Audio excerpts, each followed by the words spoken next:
Rated T for teen.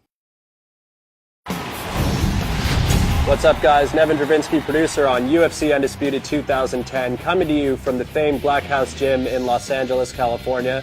I'm joined today by Mark Lehman, one of the premier MMA coaches in the world, as well as your coach in the upcoming UFC 2010 Career Mode. Thank you for being here. Thanks for having me.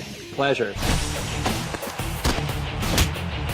So Mark, obviously one of the most noticeable combat improvements that we did this year was the concept of sways, where we're now able to duck and lean. Well, swaying allows you to see your opponent's attack and then dip out of the way so you're not getting hit with it, and it also allows you to come back with a counter attack. And there's some great examples of this, like Anderson Silva used this masterfully against Forrest Griffin in UFC 101, where he's able to... It was a clinic, right? Yeah, it was pretty insane. And you mentioned the fact of countering off of the sways, and that's one of the really important aspects of the system in the Undisputed game. Yeah, it really brings the octagon closer to the fan.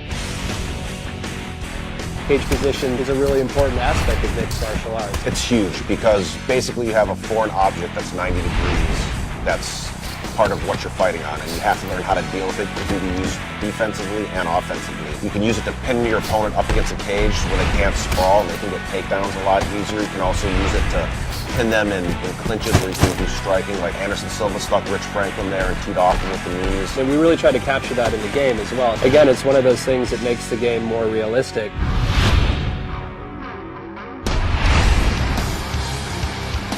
And Mark, you know, one of the things that I'm most pleased with in terms of improvements that went into the 2010 product was the submission system. You know, last year in 2009, we had this very sort of static state of animations where, you know, there'd be this initiation of a submission. Enough of your technical bull. Right. Basically what happened, I got to play the game, and it's awesome.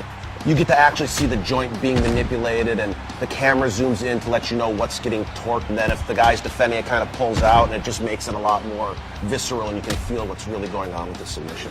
Now, other submissions that have gone in there, I mean, we just saw Paul Tiago finish off Mike Swick with the Darce. I mean, we have the omoplata, the gogoplata. You're basically making stuff up. Totally. One other thing I noticed when I was playing the game is that you can transition from submissions. What did you call that? Well, stuff? so we call that submission switching. Say you're going for a Kimura, for example. Performing a submission switch will allow them to, say, switch from the Kimura to then go for an armbar. I know you guys added some new back positions, and it looks really good, where I can start to tee off like Matt Hughes did to Hoist Gracie, and looked great. So you've just seen an example of a couple of the new combat improvements, including the sways that have gone into UFC 2010 Undisputed. For the full interview, go to community.ufcundisputed.com.